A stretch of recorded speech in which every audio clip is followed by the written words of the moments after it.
The good lady from the 36th, Representative Frame. Thank you, Madam Speaker. It will come as no surprise to anyone in this chamber who's been paying attention to my voting habits this session that I will not be supporting this bill tonight. As one of my colleagues on the other side of the aisle said jokingly, I am earning the NO that begins my first name. I have been a no on every new tax exemption or preferential rate that has come before this chamber this year.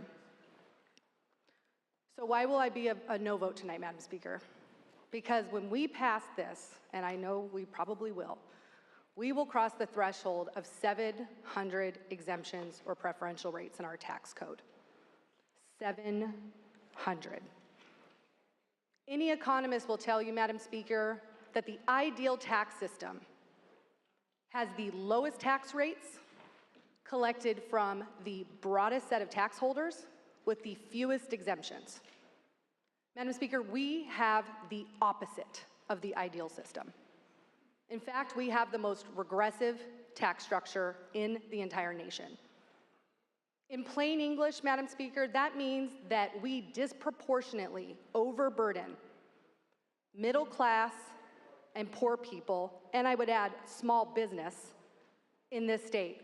We ask the poorest among us to pay 3 times more in taxes than the wealthiest 1%. The wealthiest among us and the largest corporations in the state don't pay their fair share in taxes because we don't demand that they do. In fact, we barely ask them to. Now, each of these tax breaks and each of these exemptions before us, they have merit. I would love to support the vibrant film industry in my district. I would love to support the hundreds of people that came before the Finance Committee last year and made a compelling case for the martial arts exemption. And there are other exemptions on the books, and I would love to support those in my district who seek to reduce their carbon footprint through installing solar panels. But Madam Speaker, every time we pass one of these exemptions, we are making a bad problem worse. And frankly, tonight we passed a new statewide property tax and asked middle-class homeowners and their renters to bear the brunt of fully funding our schools. And you'll notice, Madam Speaker, I was a no on that one too.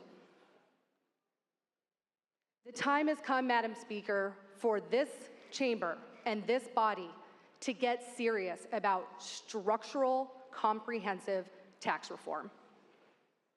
It is time that we fight for all taxpayers in the state of Washington, not just those who can afford the time and the treasure to come down here and ask us for relief. So, Madam Speaker, while I appreciate the efforts that are in this bill and the merit of the individual exemptions and preferential rates, I ask you and the rest of our colleagues to vote no and instead work towards comprehensive reform of our system and get serious about it today. Thank you, Madam Speaker.